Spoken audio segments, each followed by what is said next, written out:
ഇന്ത്യയിലെത്തിയ അഫ്ഗാനിസ്ഥാൻ വിദേശകാര്യമന്ത്രിയുടെ വാർത്താ സമ്മേളനത്തിൽ വനിതാ മാധ്യമപ്രവർത്തകരെ ഒഴിവാക്കിയ സംഭവത്തിൽ വിശദീകരണവുമായി വിദേശകാര്യ മന്ത്രാലയം. അഫ്ഗാൻ വിദേശകാര്യമന്ത്രി സംഘടിപ്പിച്ച വാർത്താ സമ്മേളനത്തിൽ പങ്കില്ല എന്നാണ് വിദേശകാര്യ മന്ത്രാലയം വ്യക്തമാക്കുന്നത്.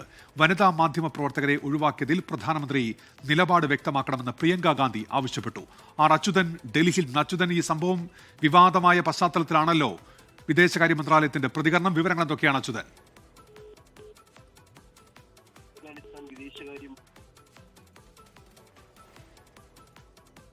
ഇന്ത്യയിലെത്തിയ അഫ്ഗാൻ വിദേശകാര്യമന്ത്രിയുടെ വാർത്താ സമ്മേളനത്തിൽ നിന്നാണ് വനിതാ മാധ്യമപ്രവർത്തകരെ ഒഴിവാക്കിയത്.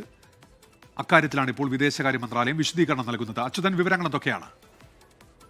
ഉന്മേഷ്, ഇന്നലെയായിരുന്നു ഈ അഫ്ഗാനിസ്ഥാൻ വിദേശകാര്യ മന്ത്രിയുടെ വാർത്താ സമ്മേളനം ഡൽഹിയിലെ അഫ്ഗാനിസ്ഥാൻ എംബസിയിൽ വെച്ച് നടത്തിയത്. ഇതിലായിരുന്നു വനിതാ മാധ്യമ പ്രവർത്തകർക്ക് പ്രവേശന വിലക്ക് ഏർപ്പെടുത്തിയത്. എന്നാൽ ഈ വാർത്താ സമ്മേളനത്തിൽ ഈ നിലവിലെ ഇന്ത്യയിലെ മാധ്യമ പ്രവർത്തകർ എന്തുകൊണ്ടാണ് ഈ വനിതാ മാധ്യമ പ്രവർത്തകർക്ക് പ്രവേശനം വിലക്കിയത് എന്ന് ചോദിച്ചപ്പോൾ അത് സംബന്ധിച്ചൊരു വ്യക്തമായ പ്രതികരണം അപ്പോൾ നടത്തുകയുണ്ടായില്ല. എന്നാൽ ഈ സംഭവം ഒരു വിവാദമായി മാറുന്നൊരു പശ്ചാത്തലമുണ്ടായി. കേന്ദ്ര സർക്കാരിനെ പ്രതിക്കൂട്ടിലാക്കിയാണ് ഇപ്പോൾ പലരും രംഗത്തെത്തിയിരിക്കുന്നത്. കോൺഗ്രസ് നേതാക്കൾ, അതായത് വനിതാ പ്രവർത്തകരെ ഒഴിവാക്കിയതിനെ വിമർശിച്ച് പ്രിയങ്ക ഗാന്ധി രംഗത്തെത്തി. ഒപ്പം തന്നെ വാർത്താ സമ്മേളനത്തിൽ വനിതാ മാധ്യമപ്രവർത്തകരെ ഒഴിവാക്കിയത് ഞെട്ടിച്ച സംഭവമെന്നാണ് പി ചിദംബരവും വിശേഷിപ്പിച്ചത്.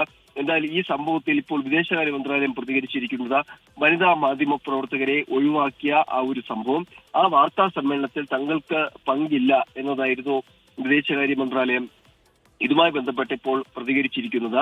പല വനിതാ മാധ്യമ പ്രവർത്തകരും ഈ സംഭവത്തിനെതിരെ ഇപ്പോൾ രംഗത്തെത്തിയിട്ടുണ്ട്.